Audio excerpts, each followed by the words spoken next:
Congratulations Miles Dyer Blades 376 on being promoted from vlogger to lecturer. That must have been a really good experience for you.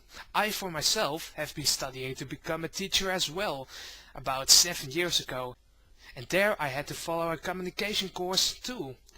Now, it wasn't really about vlogging or about one-way communication, that vlogging really is, but it was about interaction between people.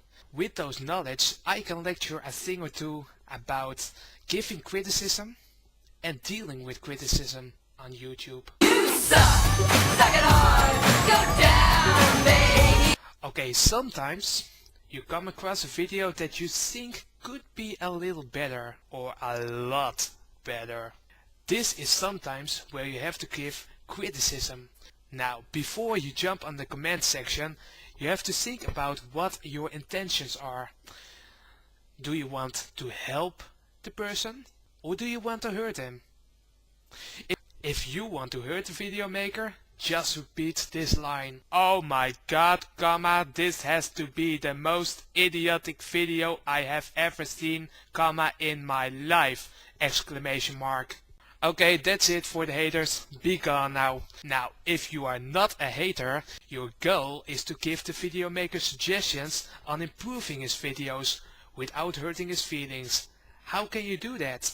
First of all, there is always something nice to say. The most important thing being, it takes courage to vlog. It takes courage to sit in front of a camera telling something about yourself or telling whatever you think.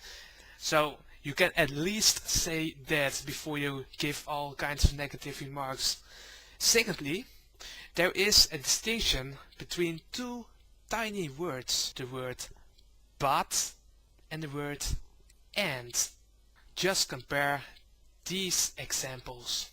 You know, this story about your day is really funny, but you should really speed it up.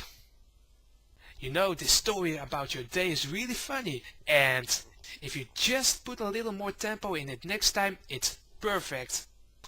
See the difference? The word but has always a little negative sound to it, while the word and just shows more possibilities to make it better. So use and instead of but, okay?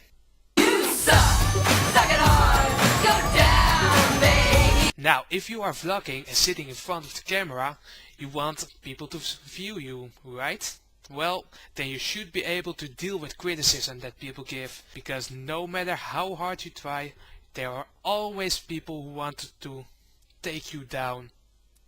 Now, here are some tips on dealing with criticism. First of all, never ever ever take it personally.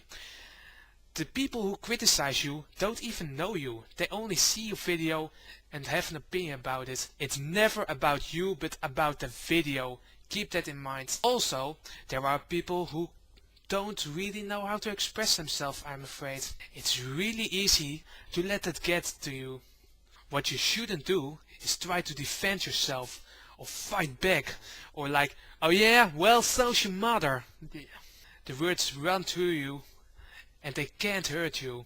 Also, if people do have something intelligent to say but just don't express themselves right, filter out the tips that you can use and just ignore the rest. And finally, if people do give you a very negative reply, you can always suit that with a nice reply. Like, I had a video about gun ownership in America, which I questioned based on my experience in Holland. I got a lot of negative remarks from people in America who thought I was crazy. And I just asked them to explain their part a bit, and I said I also wanted to learn from how people in America thought about it. And it ended up in a pretty interesting discussion. So that's a good way of turning negative comments into positive comments. Just don't let it affect you. Don't take it personally. Let it run right through you. So this was my little lecture about dealing with criticism. And it's really not as official as Miles' great lecture for other students, and it's probably not gonna get a big audience as well. But I hope you had fun watching it. Bye bye. Now you suck! Suck it hard! Go down!